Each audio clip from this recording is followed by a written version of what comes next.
everyone. So our topic for today's session is chapter number 4, exogenetic process part 2.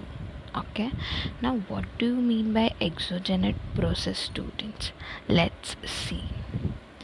We have learned in the previous lesson that the earth's surface wears away because of erosion. The eroded material gets carried away by agents. When the speed of the agents reduces, the materials get deposited. Now student, what is exogenetic? Okay, exogenetic मतलब क्या? It is a basic process that originates externally on the surface of the earth.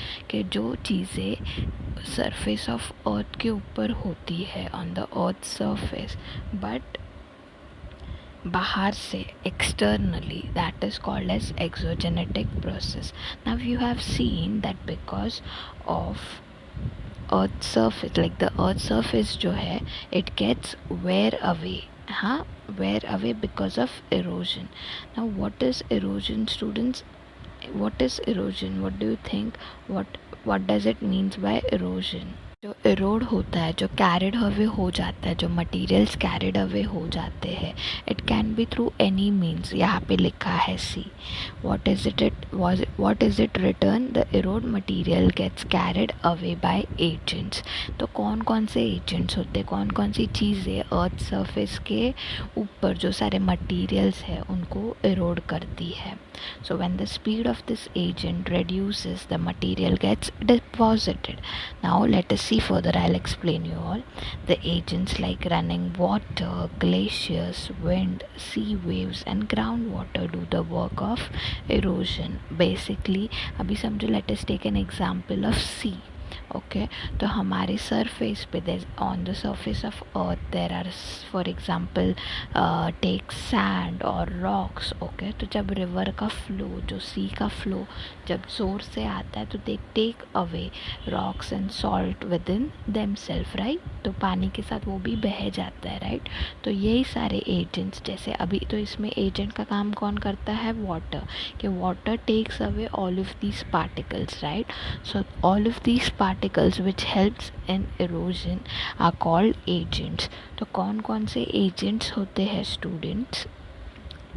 There are glacier, wind, sea waves and groundwater. Okay, they does the work of erosion or deposition.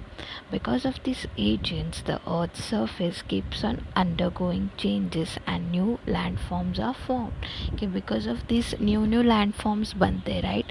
पहले एक surface है जहाँ पे बहुत सारे rocks है, okay, but एक flow आता है पानी का and वो अपने साथ उनको लेके जाता है. तो वहाँ के rocks अभी हट गए तो वो landform वापस नया बन जाता है, right. So because of all of these agent, landforms keeps on changing. कि जो land का formation है वो हमेशा बदलता रहता है. We will study some of these landforms in this lesson. Okay. Geographical explanation.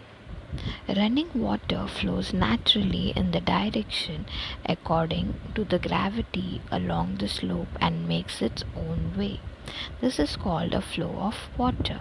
बराबर ना. what is a river, student? basically क्या? flow of water है, बराबर. that running water, जो running flowing water है वो अपनी speed से आता है and वो flow होता रहता है. when many such flows of water come together, a river is formed. कि वैसे ही जो छोटे छोटे flow of water है, when they come together, and this together, the flow of water which is together in a large number is called as river.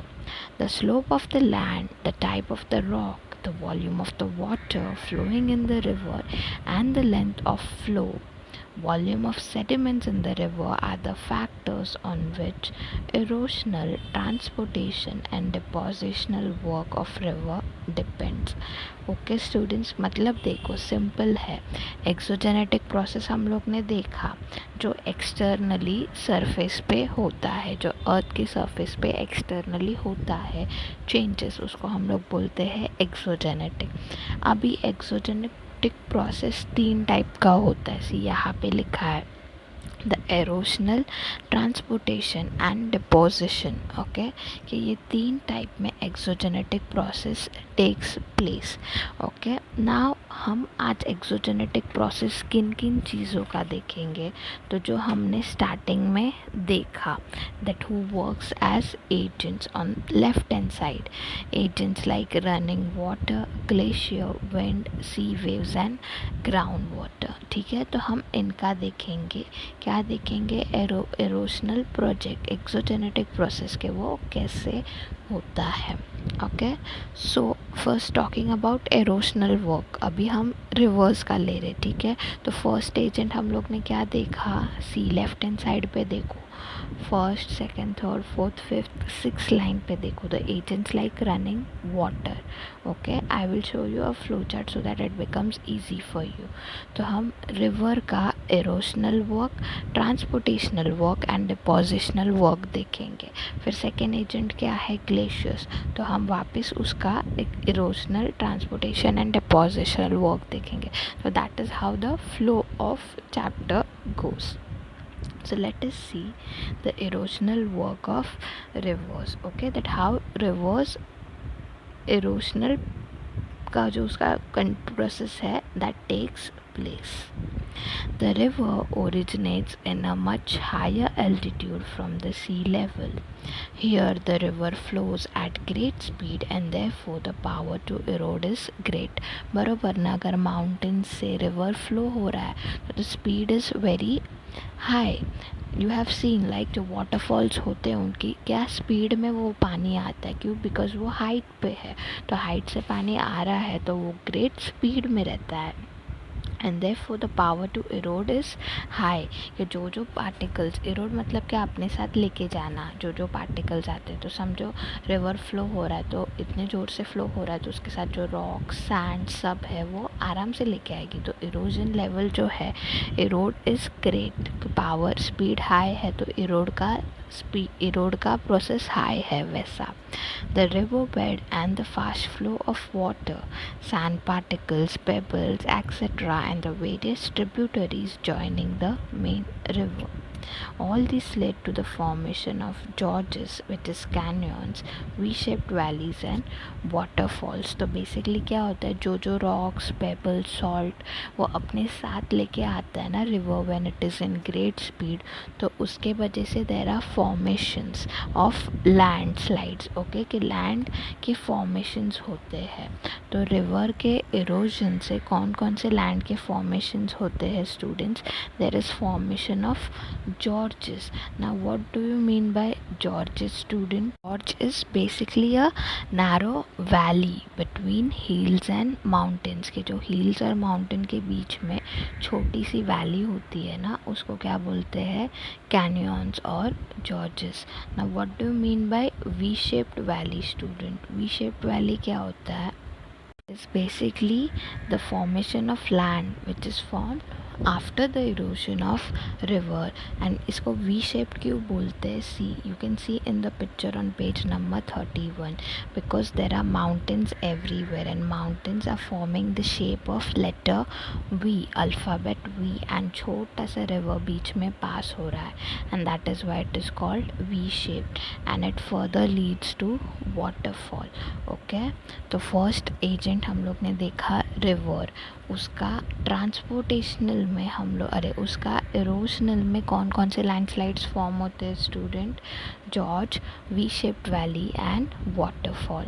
Now we will see the transportation and deposition by rivers, कि transportation and deposition के वजह से कौन कौन से landslides river के form होते हैं. A river flows down the slope from a hilly region. We all know, right, कि हिल से वो रिवर नीचे फ्लो होती है. At the foot hills, the change in the slope causes deposition of coarse sediments. As these are deposited in a triangular shape, they form an alluvial fan. Okay, कि जो सारी चीज़ें रिवर जब ऊपर से फ्लो करके आती है तो अपने साथ रॉक्स, पेबल्स वो सब लेके आती है. तो वो सब कहाँ पे डिपॉजिट होता है student?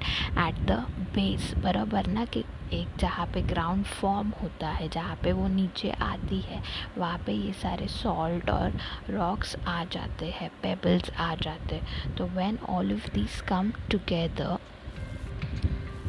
when all of these come together, there is formation of sediments. There is formation of triangular shape, and वो triangular shape you can call it as alluvial fans. You can see it in the picture student. देखो अगर आप pictures में देखते हो तो वो जो curved part है ना, that is because कि जो waterfall flow हुआ है तो वो अपने साथ जो सारे rocks, stones, pebbles लेके आई है ना, वो सब नीचे आ गए हैं, and that is called as alluvial fans.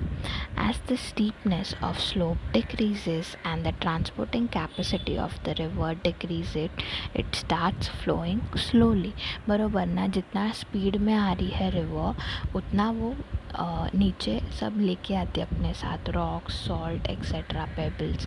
But if the speed of the river decreases then जो इरोजन फैक्टर है वो भी डिक्रीज़ होता है, फिर वो भी धीरे धीरे takes place slowly.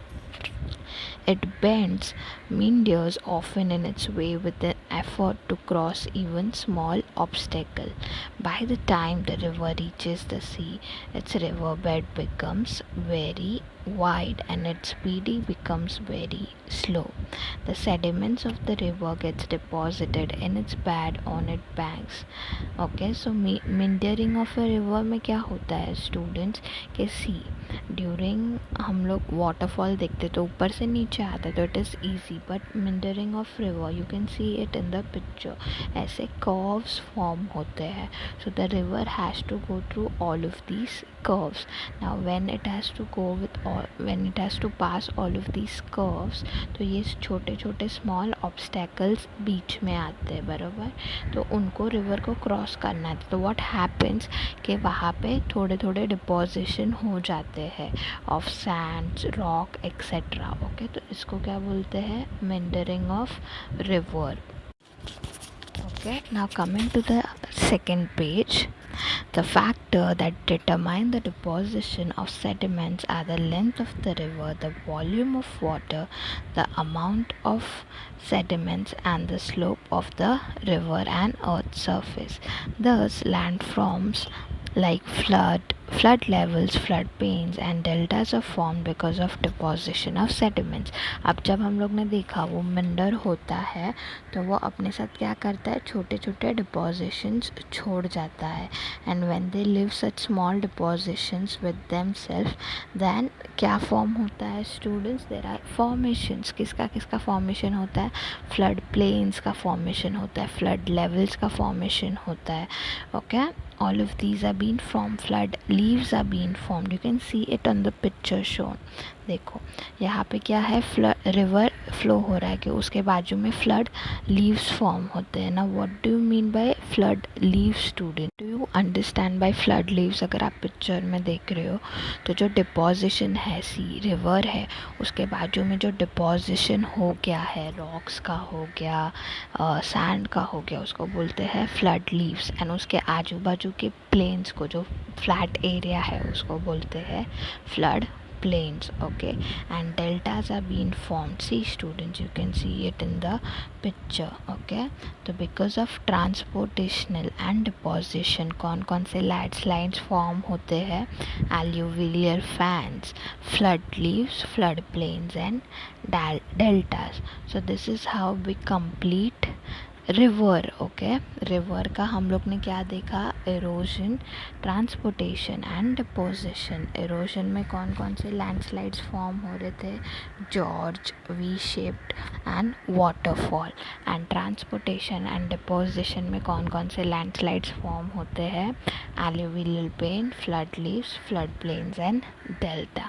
Now we will come to the second agent. If you see on page number 30, okay, the first agent was running water. Now coming to the second agent is glaciers. Okay, the work of glaciers and landforms. In region where the temperature are generally below freezing point, precipitation is in the form of snowfall. हम लोग ने last chapter में ही देखा, right, ये precipitation water vapor form कब होता है, when the temperature is low. अभी in the places when it is less than freezing point, 0 degree से कम होगा तो वहाँ पे प्रेसिपिटेशन के फॉर्म में क्या फॉर्म होगा, snowfall, right. Layers of snow accumulates on the earth's surface because of snowfall. Okay, that snowfall continues होता रहता है, तो there are layers of snowfall which is being created. The heavy weight of this overlying layers make the snow move along the slope. Okay, तो अभी उनका वज़न बढ़ता जाता है ना, layers form हो रहे हैं, तो because of the heavy weight the snow move along the slope, कि वो आगे पीछे होते हैं slope पे. At the base of the layer the snow starts melting because of the friction and the pressure from above. अभी friction क्या होता है, the force which takes place between two objects. जब टू ऑब्जेक्ट्स मूव होते तो जो force, जो product takes place होता है ना, उसको हम लोग बोलते हैं फ्रिक्शन. तो बिकॉज ऑफ फ्रिक्शन और ऊपर के स्नो का प्रेशर के वजह से क्या होता है, द बेस लेयर, जो नीचे का लेयर होता है वो मेल्ट होता है. एंड ऐसे ही करके थोड़े टाइम के बाद पूरा स्नोफॉल मेल्ट हो जाता है ना. स्टूडेंट्स, आप लोग ने देखा रहेगा, अगर स्नोफॉल का एक छोटा सा, सपोज आपने छोटा सा माउंटेन बनाया स्नोफॉल का, तो वो एट लास्ट कभी ना कभी क्या होता है, पिघल जाता है. तो कैसे पिघलता है, जो नीचे का लेयर होता है ना, the layer which is very below the layers of snow, जो एकदम लेयर्स ऑफ स्नो है उसमें से जो एकदम नीचे का है ना वो मेल्ट होता है. वैसे करके पूरा माउंटेन मेल्ट हो जाता है. Glacier starts moving slowly along the slope. Like the river, a glacier too carries out the work of erosion, transportation and deposition. तो अभी हम glaciers का 3 फैक्टर देखेंगे, erosion, transportation and deposition. तो erosion पहले देखेंगे, फिर transportation and deposition. Though its velocity is less, the mass of the ice is more, and hence the glacier erodes its own bank and its bed on a large scale. The erosional work of glacier produces landforms like cirques, errets, horns, U-shaped valley, hanging valleys, and rock mountains or shipback. Now if you see the pictures of cirques and horns, okay, now what do you mean by cirques, students? Cirques क्या होता है, you can see it in the picture given on the right hand side. What do you understand from the picture, what is mean by cirque? It is basically जो half open steep है ना, steep slided hollow at the head of the valley. okay, जो valley का head है उसके ऊपर जो steep sided खाली पार्ट है ना, उसको हम लोग बोलते हैं सर्क्यू. You can see it in the picture. Okay, देखो नीचे जो खाली पार्ट है ग्लेशियर्स के वजह से जो फॉर्म होता है उसको हम लोग बोलते हैं cirques. Aretes, what do you mean by aretes, students? Picture में दिया गया है एरिड्स, नीचे कोई साइड पे you can see arids. What do you understand by arids? Any idea? Basically a piece of high land along the top of the mountains. के जो top of mountains है उसके ऊपर जो land का piece होता है ना, उसको हम लोग बोलते हैं arids. okay, U-shaped valleys, you can see the picture of U-shaped valleys. okay, पहले V-shaped था कि जो mountain के वजह से V form होता था. वो V वाला कैसा था, उसके mountains का अरे जो उसके mountains का steepness था वो एकदम straight था. पर यहाँ पे क्या होता है, यू शेप में जो माउंटेन्स का जो नीचे का पार्ट होता है ना वो थोड़ा कर्व्ड में रहता है. That is why it is called as U shape. Okay, what else is formed, hanging valley and roche mountains. Now what is hanging valley? See, you can see it in the picture students. Hanging valley मतलब क्या, जो नीचे से mountain के एक part से जो waterfall या रिवर फ्लो होता है उसको हम लोग बोलते हैं hanging body. okay, hanging valley and roach mountains. Now what do you mean by roach mountains, students? roach mountains क्या हो सकता है? You can see it in the picture or in the description given. Roach mountain are also called as sheep bags. Now what are sheep bags, students? It is basically the formation of rock which is created by the passing of glacier. कि जब glaciers pass होते तो जो rock का formation होता है उसको बोलते हैं sheep bags और roach mountains. okay, तो हम लोग क्या पढ़ रहे हैं अभी, students? second agent जो है glacier. and in that we saw the formation of transport and deposition. Okay, transport and deposition of glacier में कौन कौन सी चीज़ें फॉर्म होती है? Cirques, horns, U shaped valleys, V shaped valleys and roche mountains. Okay, now let us see the transportation and deposition of it. The glaciers carry sediments with themselves. These sediments are called moraines. Okay, कि जो sediments, जो सारी चीज़ें glacier अपने साथ carry करती है उसको क्या बोलते हैं? moraines. Depending on the location of the deposit, moraines can be divided into 4 types. हम लोग ने पहले देखा मोरेन्स क्या होता है, जो स्टीप वे में, जो कर्व्ड शेप में, क्या बोलते हैं, घाटी वे में, जो घाटी रोड्स होते हैं वो शेप में जब रिवर फ्लो होता है तो उसको मोरेन्स बोलते हैं. So this moraines can be divided into 4 type. Okay, this can be divided into 4 type. Now what are this 4 type students, हम लोग देखते हैं. Okay, so first one is ground moraine, second one is lateral moraine, third one is medial moraine, and fourth one is terminal moraine. You can see it in the picture, student. There is the diagram given there, 4.2 diagram. Observe figure 4.2. The depositional work of glacier produces landforms like drumlins, eskers, etc. Okay, तो ये 4 moraine देखे. And उसके अलावा कौन कौन से landforms form होता है बिकॉज ऑफ glacier? तो there is first one which is drumlin. Now if you can see the picture, if they have given, yes, page number 33 पे दिया है. सी drumlin. drumlin क्या है?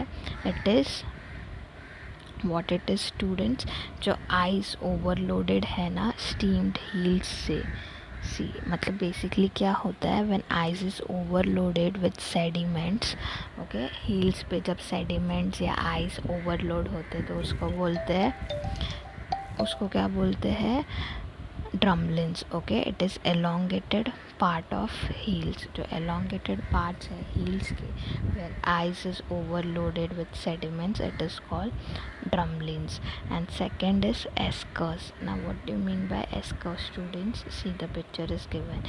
It is like a sandy area, sand area जो होता है, ये basically कब फॉर्म होता है students? It is formed when the glacier is melted. Okay, now coming to the 4 types students, जो मोरेन के 4 types है डायग्राम में, if you all can see. The first one is grounded moraine. Okay, grounded moraine आपको दिख रहा है सब लोगों को. where is it? ground moraine किधर है? देखो, it is formed when the, मतलब क्या, basically it is formed at the surface या तो बेस ऑफ द ग्लेशियर, कि जो इसका बेस होता है ना ग्लेशियर का, उसके ऊपर क्या फॉर्म होता है? Grounded moraine. Now the second one is lateral moraine. Lateral moraine सबको दिख रहा है. लैटरल मोरेन कब फॉर्म होता है? It is formed on the sides of the glacier, के जो ग्लेशियर का साइड्स है वहाँ पे lateral moraine form होता है. The third one is medial moraine. You can see the medial moraine in the middle. So it is formed at the junction between 2 glaciers, के जो ब्लू में 2 ग्लेशियर्स है उसके बीच में जो जंक्शन है उसके ऊपर जो फॉर्म हो रहा है उसको बोलते हैं medial moraine. And the last one is terminal moraine. Terminal moraine मतलब क्या student? It is formed at the end of the moraine. Understood? तो हम लोग ने सेकेंड एजेंट पढ़ा. कौन सा था सेकेंड एजेंट? ग्लेशियर्स. उसके थ्रू, ग्लेशियर्स के थ्रू जो एरोजन में लैंड फॉर्म्स होते थे वो कौन कौन से थे students? Which were the landforms? Gorge, V shaped valley and waterfall. बराबर. Sorry, that was of river. River का हो गया. सॉरी अभी हम लोग पढ़ रहे हैं ग्लेशियर्स का. तो ग्लेशियर्स के उसमें हम लोग ने कौन कौन से देखे? एरोजन में फॉर्म होता है cirque, aretes, horns, U shaped valley, hanging valleys and roche mountains. Now what was cirque student? Cirques was a semi circular shape valley. Okay, which is form because of erosion. Okay, फिर aretes क्या था? It is a thin crest of rock left after two adjoining glacier. हम लोग ने देखा जो दो glacier के बीच में थिन क्रेस्ट ऑफ रॉक्स होता है उसको हम लोग बोलते हैं एरिड्स. फिर हॉर्न्स क्या था? जो ग्लेशियर, व्हेन ग्लेशियर इरोड्स 3 और 4 एरिड्स.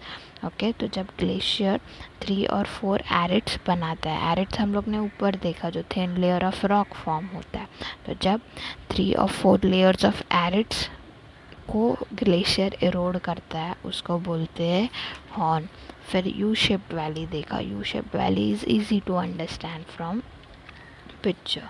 Now coming towards transportation of उसमें ग्लेशियर्स में हम लोग ने कौन कौन से पार्ट देखे? Moraine and then other land forms like drumlins and esker. Moraine में हम लोग ने again there were ground moraine, lateral moraine, median moraine and terminal moraine. Okay, and other land forms क्या थे? Drumlins and esker. ड्रमलिन क्या था? It was basically elongated hill. Okay, जो external बड़ा वाला हील था, जो लेफ्ट पार्ट ऑफ हील था उसको बोलते हैं ड्रमलिन्स. ओके, एंड एस्कर्स क्या था? It was like a Sandy surface which is formed after melting of glaciers.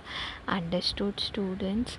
Now coming towards the third agent कौन सा है? पेज नंबर 30 पे आओ. First paragraph, 5th line. The agents like running water, glaciers. Now the third agent is wind. So let us see wind के through landforms कौन कौन से form होते हैं. Okay, coming towards page number 34, student.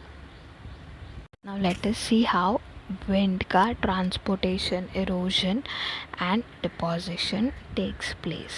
Work of the wind and the landforms produced. You have learnt earlier that the movement of air is called wind. Okay, that the movement of air which takes place उसको हम लोग क्या बोलते हैं? Wind.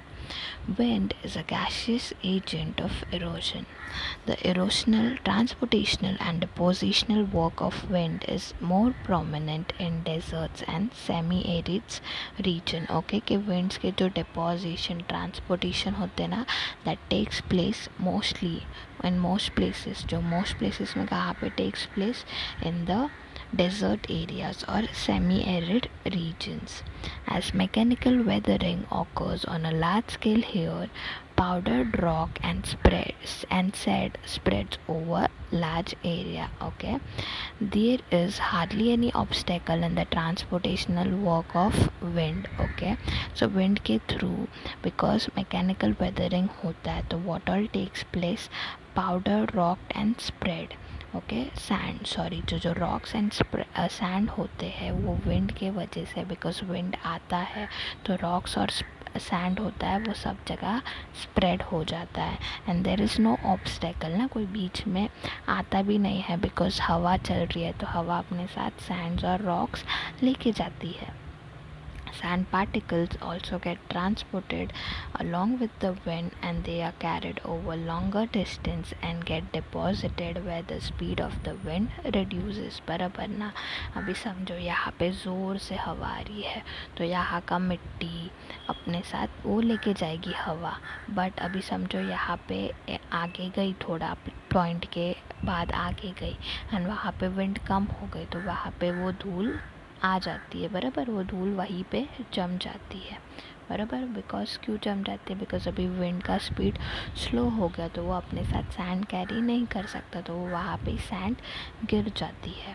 In this way the wind does the work of erosion, transportation and deposition. Okay, पहले हम लोग ने देखा रिवर, तो रिवर अपने साथ फ्लो होता है तो फ्लो के साथ वो अपने साथ ले जाती है.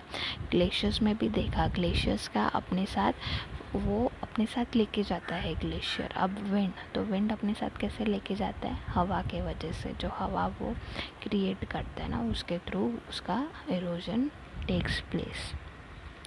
Now erosional work of wind. Wind carries small sand particles, pebbles, etc. along with it.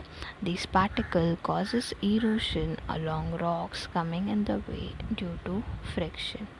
This leads to the formation of mushroom rocks, deflation hollows, yardings, etc.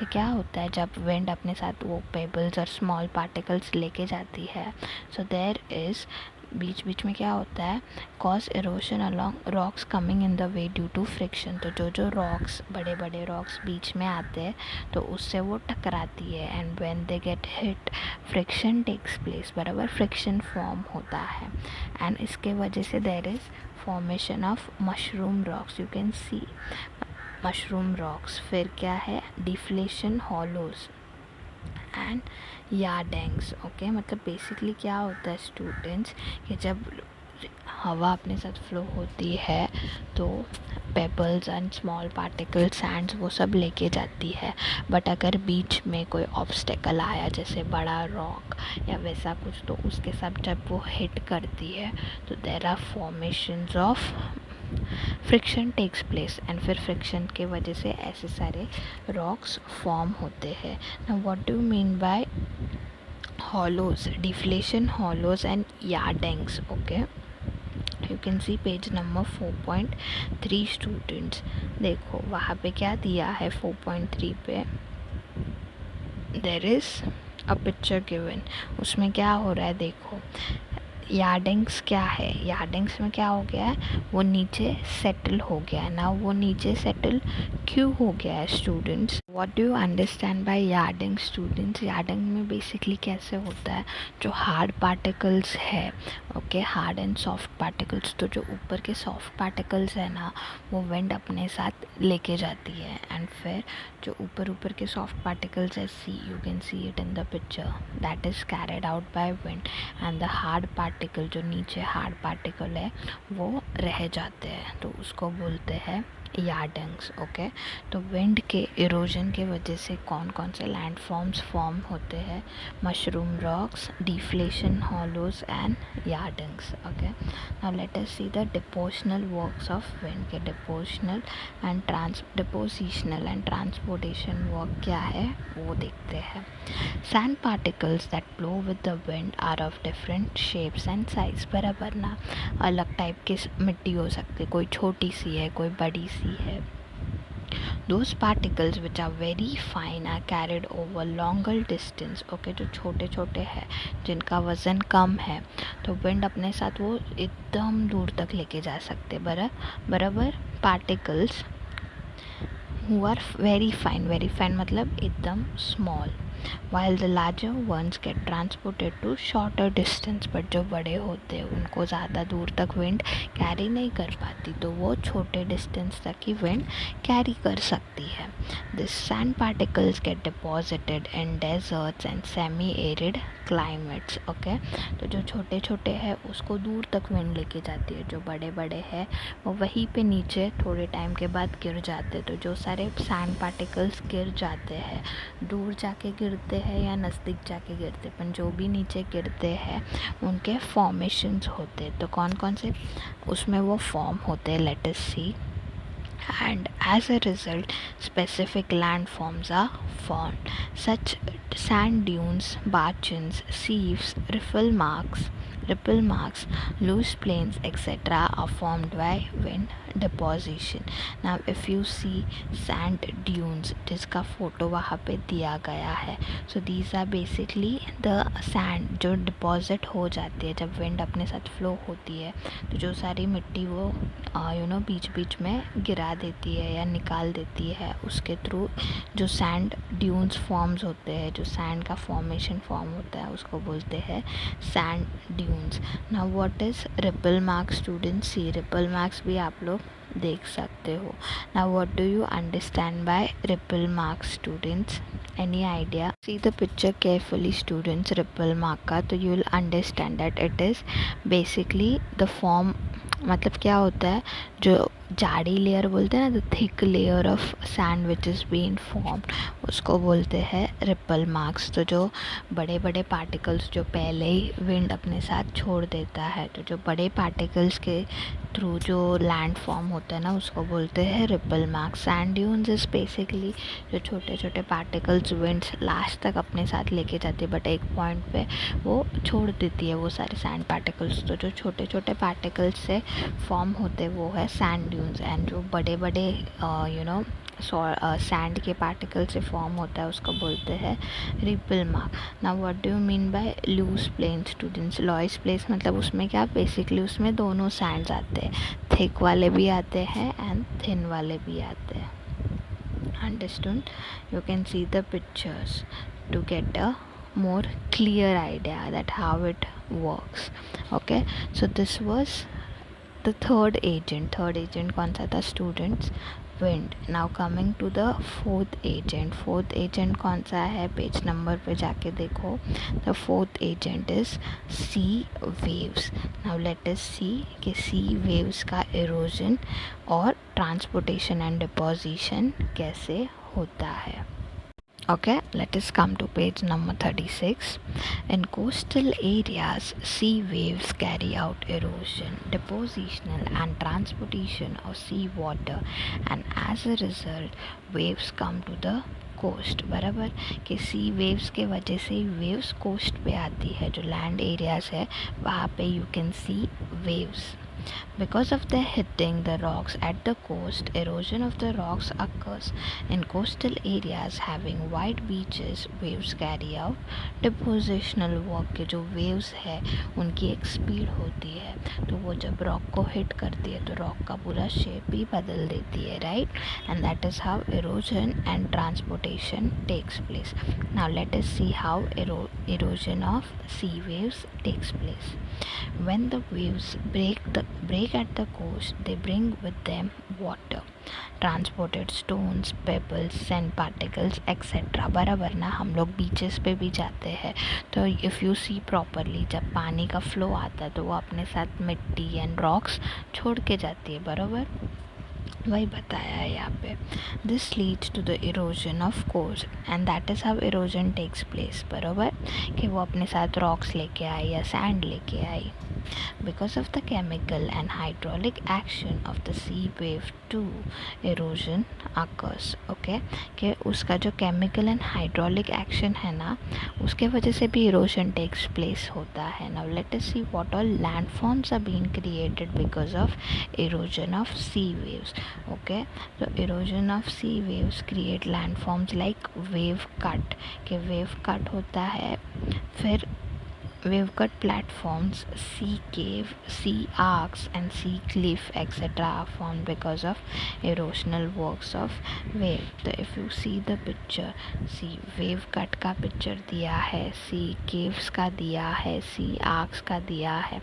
मतलब क्या, देखो if you see sea caves तो उसमें क्या हो गया है students कि वो पानी, वो रॉक्स, अभी समझो वहाँ पे वो माउंटेन रहेगा, वो जो नीचे का पार्ट कट हो गया वहाँ पे माउंटेन रहेगा, बट ज़ोर से सी का प्रेशर आता है, वो सी हिट करता है तो it changes the shape and that is how it gets converted into caves, कि वो गुफा में कन्वर्ट हो जाता है। Next is you can see cliff. Okay, तो यहाँ पे भी वही होता है कि क्लिफ में फॉर्मेशन हो जाता है बिकॉज इट हिट्स ना, the sea hits the rocks and that is how the conversion takes place. Now sea arches आप लोग ने देखा है, this is if you see properly this all of these are been formed in Bali. अगर आप बाली गए हो तो सी आर्क्स के फॉर्मेशंस आप लोगों ने देखे होंगे।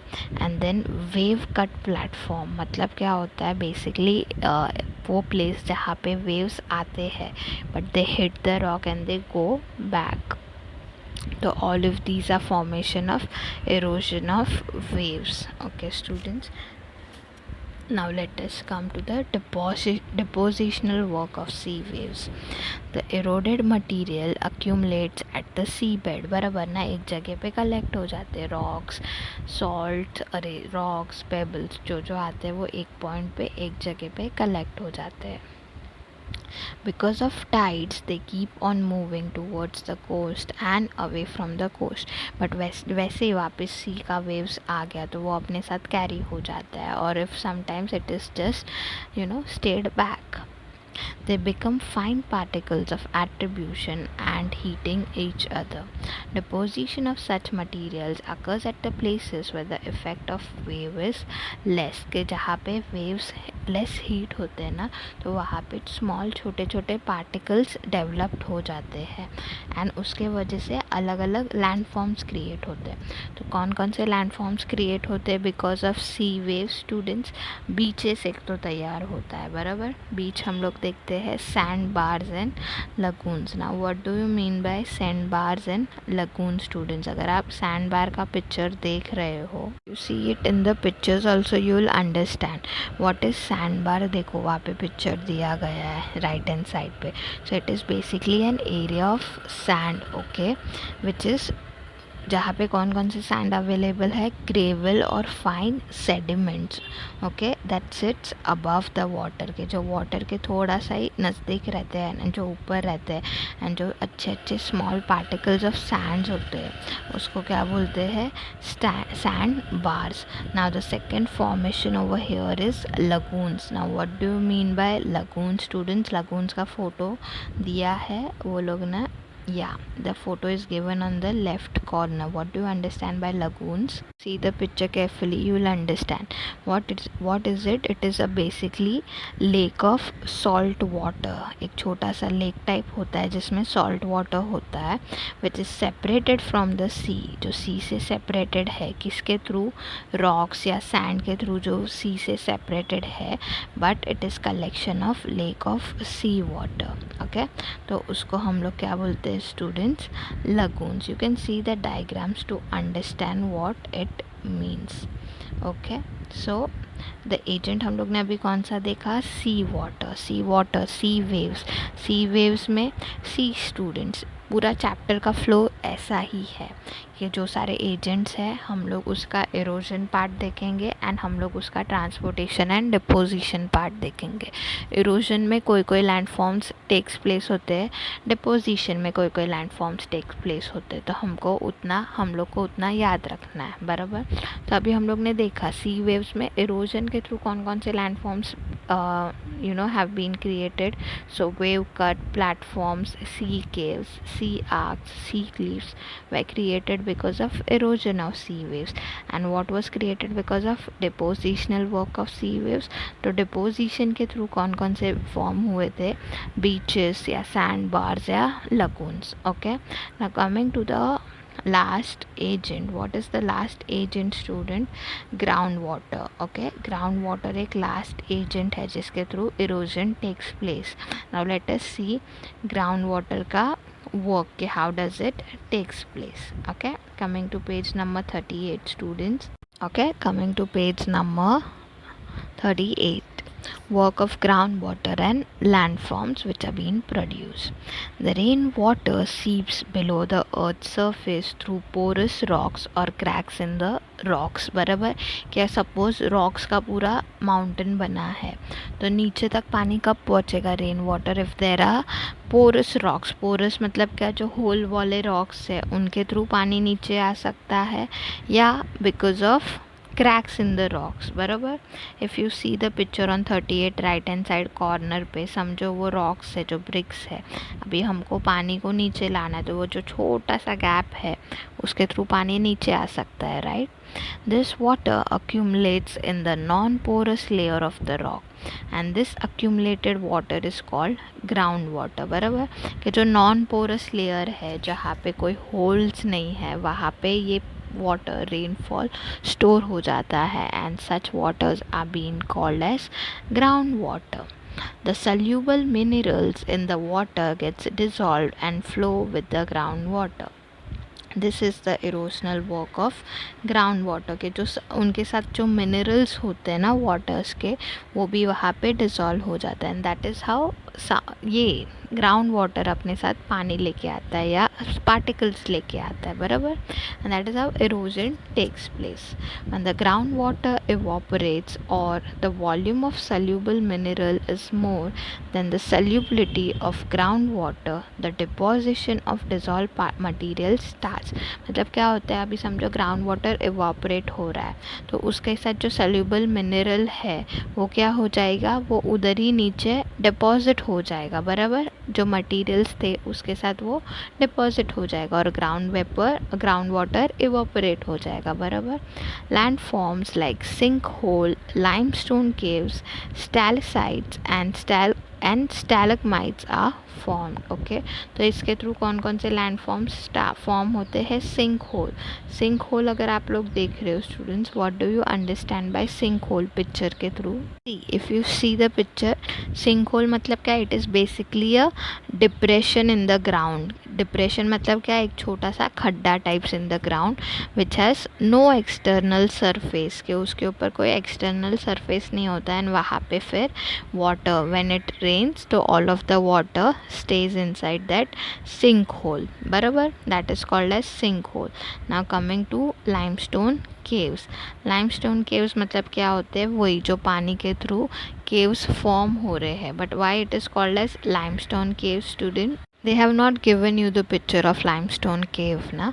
limestone cave क्या होता है student? it is a natural cavity that is formed under the earth's surface. okay, एक नेचुरल कैविटी, एक छोटा सा गैप जैसा फॉर्म हो जाता है under the earth surface and that is called as limestone caves, sorry. And then talking about stalactites and stalagmites, if you see the picture carefully you will understand what is stalactites. so what do you understand by stalactites, students? pictures के through उसमें अगर आप लोग अच्छे से देखोगे तो you will understand what is stalactites. it is basically a long thin piece of rock hanging down from the roof of cave. वो जो लटक रहा है ना, पानी जैसा जो नीचे गिर रहा हुआ दिख रहा है ना, उसको बोलते हैं stalactites.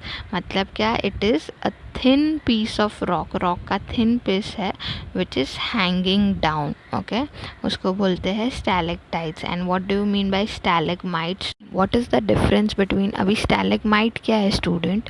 स्टैलेगमाइट is an upward growing mound of mineral. Okay, कि जो ऊपर की तरफ जा रहा हुआ दिख रहा है ना, उसको हम लोग बोलते हैं stalagmites. Don't get confuse in stalactites and stalagmites. Stalactites क्या होता है? It is basically the formation of rock, जो रॉक नीचे के तरफ आ रहा है from the ceiling of cave. Okay, and what is stalagmites? It is upward growing mound of mineral, जो ऊपर की तरफ जा रहा है उसको बोलते हैं स्टैलेगमाइट्स। अब यहाँ पे दिया नहीं गया है कि रॉक्स के, अरे इसके वजह से जो कौन सा पार्ट एजेंट पढ़ रहे हैं हम लोग? Ground water. कि ग्राउंड वाटर के इरोजन से कौन से लैंड फॉर्म्स होते हैं एंड डिपोजिशन से कौन से लैंड फॉर्म्स होते हैं वो नहीं बताया, लोग ने डायरेक्ट सब बता दिए हैं। सो सी, जो सिंक होल्स है एंड लाइमस्टोन केव है वो इरोजन के वजह से फॉर्म होते हैं, and the one which is stalactites and stalagmites are form because of the deposition of groundwater. Thus, the groundwater carries out erosion, transportation, and depositional work. समझा स्टूडेंट? हाउ डज, हम लोग ने क्या पढ़ा? Basically we have learn different agents. कौन कौन से agents थे? River, glacier, wind, sea waves and ground water. फिर हम लोग ने रिवर का erosion and transportation and deposition देखा। तो रिवर के इरोजन के थ्रू कौन कौन से लैंड फॉर्म्स फॉर्म हो रहे थे? Gorge, V shaped and waterfall. And river के ट्रांसपोर्ट एंड डिपोजिशन के थ्रू कौन कौन से लैंड फॉर्म्स फॉर्म हो रहे थे? Alluvial fans, flood leaves, flood plains and deltas, बराबर। फिर सेकेंड एजेंट था ग्लेशियर। तो ग्लेशियर के थ्रू, ग्लेशियर के एरोशनल से कौन से फॉर्म हो रहे थे? तो we saw gorge, V shaped, वो सब सर्क, एरिट, वो सब इरोजन के थ्रू हो रहे थे। फिर ट्रांसपोर्टेशन के थ्रू कौन कौन सा हो रहा था? Drumlins, eskers, moraines, that was all because of transportation. तो यही सारी आपको चीज़ें याद रखनी है throughout the chapter, the agents and the landforms which are been formed through transportational and depositional and erosional means. Okay, so this is how your chapter come towards an end. Now students, you have to do exercise as in homework. Okay, तो पूरा exercise जो रहेगा that would be your homework, and then you have to submit it to your respective homework teacher. Fine. So yeah guys, that was it for today's session. I hope you have understood different agents, how erosion and deposition and transportation takes place of that agents. So see you all in the next session. Till then, bye bye and take care. Bye.